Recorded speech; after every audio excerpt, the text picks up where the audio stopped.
BMC चुनाव खत्म होने के बाद रिजल्ट सामने आ चुके हैं। कांग्रेस के बीएमसी में 24 कॉरपोरेटर चुनकर आए हैं, जिसमें से एक वकार खान 211 वार्ड नंबर से हमारे साथ जुड़ रहे हैं। वकार भाई, कहीं ना कहीं मदनपुरा इलाके को रिप्रेजेंट करते हैं। कई सारी समस्याएं उस इलाके की रहती है, पुरानी बिल्डिंग्स हैं, रोड का काम है। किस तरह से आने वाले समय में, क्योंकि आप लोग सत्ता में नहीं रहेंगे, फंड के लिए शायद बहुत मेहनत करनी पड़े, किस तरह से आप देखते हैं काम होता हुआ डेवलपमेंट? जी, डेवलपमेंट के काम तो पिछले 9 सालों से हो ही रहे हैं। रोड के, फुटपाथ के, छोटे छोटे इश्यूज जो पानी के, कचरे वगैरह के हैं, वो सारे इश्यूज पर काम करने की कोशिश करेंगे। और जहां तक फंड की बात है तो अपोजिशन में है, लेकिन कोई प्रॉब्लम नहीं, इंशाल्लाह उतनी काबिलियत है अपनी बात मनवाने की। और कांग्रेस एक बड़ी पार्टी है, हमारे बड़े लीडरान हैं जो 3-4 टर्म जीत के आए हुए हैं, हमारे गठनेता हैं, और भी बहुत सारे लोग हैं रहनुमाई के लिए। तो इंशाल्लाह फंड भी लेकर आएंगे और बेहतरीन से बेहतरीन काम करने की कोशिश करेंगे। मुंबई में ये बार देखा गया कि मुस्लिम इलाकों में एमआईएम को ज्यादा वोट और सीटें मिली, तो ऐसा क्या अलग था साउथ मुंबई का मुस्लिम इलाका हो, मलाड का मुस्लिम इलाका हो, कि कांग्रेस अपना मुस्लिम वोटर रिटेन कर पाई?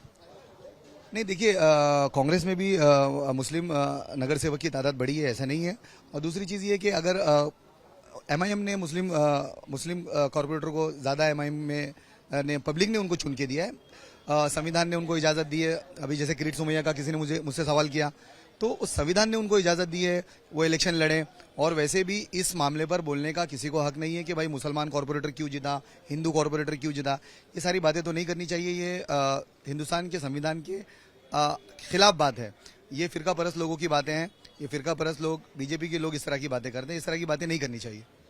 कहे तो फॉर्म भरने से एक दिन पहले ही आपका कांग्रेस में प्रवेश हुआ था। प्रवेश भी ऑफिशियली नहीं हुआ, लेकिन आज कॉर्पोरेटर बन गए।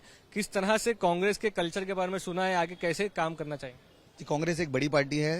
कांग्रेस की एक आइडियोलॉजी है, सभी लोगों को, सभी धर्म के लोगों को लेकर चलना, ये कांग्रेस की आइडियोलॉजी है। और उसी आइडियोलॉजी की वजह से मुझे, जब मैं अपना इंडिपेंडेंट फॉर्म भरा था, उसके बाद कई पार्टियों के फोन आए कि भाई हमारी पार्टी से लड़ लीजिए, क्योंकि वो मुकाम था मेरा उस वार्ड में कि मैं जीत सकता था।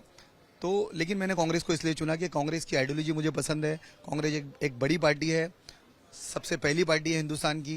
तो ये सारी चीज़ों ने मुझे कांग्रेस की तरफ, और कांग्रेस की बहुत सारी चीज़ें जो है मुझे पहले से ही पता थी, क्योंकि मेरे वालिद साहब वगैरह जो है वो पुराने कांग्रेसी रह चुके हैं। जनाब अबू आसिम आजमी के आने के बाद मैं गोवंडी में समाजवादी पार्टी ज्वाइन किया था, उसके पहले कांग्रेस से पुराने ताल्लुकात हैं हमारे। बहुत धन्यवाद वकार, हमसे बात करने के लिए। तो आप कह सकते हैं कि आने वाले समय में मुंबई में जिस तरह की राजनीति देखने के लिए मिल रही है, कहीं ना कहीं शिवसेना ने अपने कॉर्पोरेटर्स को जो है वो रिसोर्ट्स में रखा है। रफीक शेख इस वक्त हमारे साथ हैं, वार्ड नंबर 48 से। तो मलाड आपका इलाका पड़ता है, मालवनी। आपसे भी यही सवाल रहेगा कि इस बार देखा गया कि जो बड़े बहुमूल्य मुस्लिम इलाके हैं वहाँ पे एमआईएम का वो रहा, तो मदनपुरा हो, मालवनी, मलाड हो, कैसे आप लोगों ने मुस्लिम वोटर को कांग्रेस के साथ ही रखा? नहीं, पहले तो मैं कांग्रेस पार्टी का शुक्रिया अदा करूंगा कि उन्होंने मुझे मौका दिया वार्ड नंबर 48 से कंटेस्ट करने का। और मेरी जो आवाम है, उनका, वहाँ के जो लोग हैं, उन्होंने भारी मतों से हमें चुन के लाए। उन्होंने दूसरी पार्टी को नकार दिया इसलिए क्योंकि वहाँ पर हम काम करते हैं, हम कभी जात पात कभी देखते नहीं है, हम सिर्फ काम करने की पॉलिसी लेके चले हैं। हमारे आमदा असलम शेख जी जो वहाँ के एमएलए है, और उन्होंने कभी कोई डिस्क्रिपेंसी नहीं किया या कोई किसी को डिस्टिंग्विश नहीं किया कि नहीं करना है। उतना ही वो मंदिर, मदरसे और मस्जिदों का काम करते हैं जितना गुरुद्वारा को करते हैं और जैन देर का करते हैं। एक बीजेपी या महायुति का मेयर और सरकार आपके सामने बीएमसी में रहेगी, अपनी बातों को रखना और या अपने वार्ड के लिए फंड लेके आना एक चैलेंज रहेगा। किस तरह से इसका सामना करें?